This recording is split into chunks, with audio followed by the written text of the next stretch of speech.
Welcome to eagle media. చెరువులు నాలాల్లో నిర్మాణాలను కూల్చివేస్తూ అక్రమార్కుల గుండెల్లో దడపుట్టిస్తున్న హైడ్రా మరింత దూకుడు పెంచింది. కబ్జాలు చేసిన వారు ఎంత మహామహులైనా విడిచిపెట్టే ప్రసక్తే లేదు అని ముఖ్యమంత్రి రేవంత్ రెడ్డి స్పష్టం చేశారు. ఈ క్రమంలో హైడ్రాకు మరో కీలక బాధ్యత అప్పగించే యోచనలో ముఖ్యమంత్రి ఉన్నట్లు తెలుస్తోంది. ఇకపై హైడ్రా ఎన్ఓసి ఇస్తేనే భవన నిర్మాణాలు చేపట్టేలా అధికారాలు కల్పించనున్నట్లు సమాచారం. దీనికి సంబంధించిన విధి విధానాలను 2-3 రోజుల్లో ఖరారు చేసే అవకాశం ఉన్నట్లు అధికార వర్గాల ద్వారా తెలిసింది. ఈ నిర్ణయం అమల్లోకి వస్తే భవన నిర్మాణ అనుమతుల ప్రక్రియలో హైడ్రా కూడా భాగస్వామ్యం కానుంది.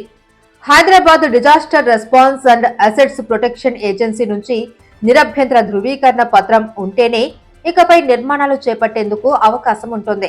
హైడ్రా ఎన్ఓసి ప్రయోజనాలు ఇవే. ఇక ఇదొక మంచి పరిణామమే అని రియల్ ఎస్టేట్ వర్గాలు అభిప్రాయపడుతున్నాయి. ఇది కనుక అమల్లోకి వస్తే గ్రేటర్ హైదరాబాద్ లో ఇళ్ల కొనుగోలుదారులకు భరోసా కలుగుతుందని స్థిరాస్తి రంగానికి చెందిన వారు చెప్తున్నారు. ఒకవేళ హైడ్రా నుంచి ఎన్ఓసి లేకపోతే అక్రమ నిర్మాణం అని తేలితే ఆయా ఇళ్లకు భవంతులకు ఇంటి నెంబర్, తాగునీటి కనెక్షన్, విద్యుత్ కనెక్షన్ మంజూరు చేయరు. ఈ మేరకు భవన నిర్మాణ నిబంధనల చట్ట సవరణపై మున్సిపల్ శాఖ కసరత్తు చేస్తున్నట్లు సమాచారం. గతంలో రెరా చట్టాన్ని కూడా ఈ లక్ష్యాలతోనే తీసుకొచ్చారు. రెరాకు ముందు డెవలపర్లు నిర్మాణ అనుమతులు రాకముందే అబద్ధపు హామీలతో ముందుగానే విక్రయించేవారు. కొనుగోలు చేసిన వారు ఆ తర్వాత న్యాయపరమైన చిక్కులు ఎదుర్కొన్నారు. చివరికి ప్రాజెక్టుకు అనుమతులు రాకపోవడంతో కస్టమర్లు రోడ్డున పడ్డ పరిస్థితులు ఉన్నాయి. ఇలాంటి పరిస్థితుల నుంచి కొనుగోలుదారులకు భరోసా కల్పించేందుకు కేంద్రం రెరా చట్టాన్ని అమల్లోకి తీసుకొచ్చింది.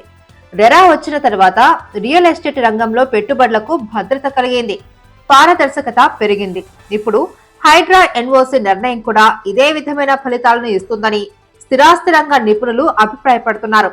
ఇకపై భవన నిర్మాణాలకు రెవెన్యూ, ఇరిగేషన్, ఫైర్, ఎన్విరాన్మెంట్ తదితర శాఖల ఎన్ఓసీలతో పాటు హైడ్రా అనుమతి కూడా తప్పనిసరి.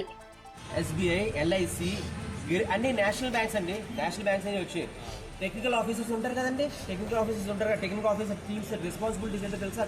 బ్యాంకులో వాళ్ళు ఒక ప్రాపర్టీ వచ్చిందంటే వాళ్ళు మొత్తం వెరిఫై చేస్తారు సార్. వెరిఫై చేస్తారు ఏంటి, అవి బఫర్ జోన్లు ఉన్నాయా, FTL ఉన్నాయా, ఒక వ్యాలిడేషన్ ఉన్నాయా, అది కరెక్ట్గా అన్ని అప్రూవల్స్ ఉన్నాయా, ఒక గ్రామ పంచాయతీ అప్రూవల్స్ ఉన్నాయా, ఇంకేమైనా ఉంటాయి అప్రూవల్స్, అన్ని అప్రూవల్స్ ఉంటాయా లేదా చెక్ చేస్తారు వాళ్ళు.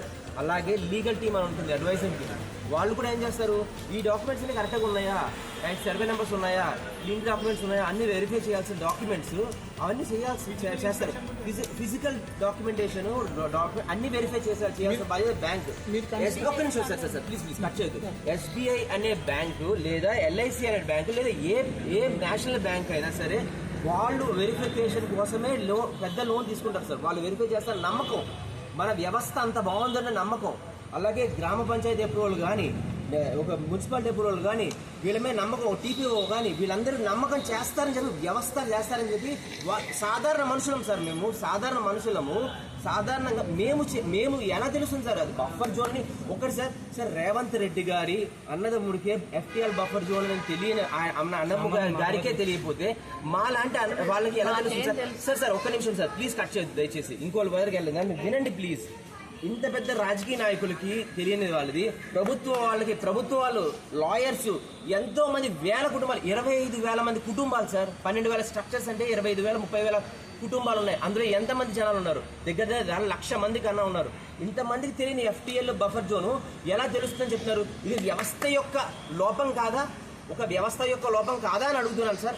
ఒక వ్యవస్థ, ఒక విధానము యొక్క వ్యవస్థ యొక్క లోపం ఉన్నప్పుడు ఒక సాధారణ మనిషి అక్రమ కట్టడం వస్తుందని ఎవరు చేస్తారు?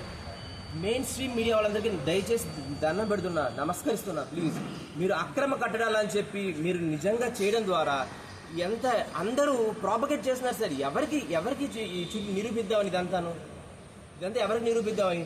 దయచేసి మీకు దండం పెడుతున్నా, సపోర్ట్ చేయండి. ఇక్కడ ఉన్న వాళ్ళందరూ నిద్ర ఉండడం లేదు, ఓకేనా? మీరు దయచేసి ఇది అక్రమ కట్టడాలని చెప్పి మీకు TPO ఏదో రేటింగ్స్ వస్తుంది, దానికోసం కాదు. నిజాన్ని నిర్భయంగా చెప్పకపోతే జర్నలిస్ట్ అనే వాళ్ళు ఇంకెందుకు సార్? ఇంకెందుకు జర్నలిస్ట్ అనేది? జర్నలిజం చచ్చిపోయిందా? నిజాన్ని నిర్భయంగా చెప్పలేరా? అమ్ముడుపోయారండి మీ అందరూ అమ్ముడుపోయారా? అలా కాదు, మీ నిర్మాణాలు ఎక్కడి నుంచి ఎక్కడి వరకు ఉన్నాయి, మీకు పర్మిషన్లు ఎప్పుడు వచ్చినాయి, ఇవన్నీ విషయాలు చెప్పండి సార్. మేము కట్టుకున్నది మేము మా యొక్క నిర్మాణాలు గండిపేట నుంచి అక్కడ వరకు 55 కిలోమీటర్స్ వరకు ఉన్నాయి సార్. దానిలో మీరు చూడండి అక్రమ నిర్మాణం